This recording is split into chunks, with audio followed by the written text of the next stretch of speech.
నువ్విచ్చిన మనసే క్షేమం, నువ్వు పంచిన ప్రేమే క్షేమం, నువ్వయ్యి నేనున్నాను క్షేమంగా.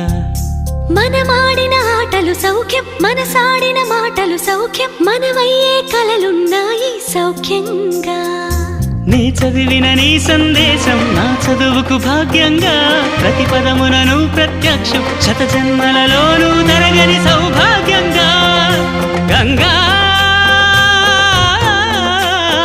నిజంగా నువ్వే నాలో సగభాగంగా. నీ ఉరుకులే రాగంగా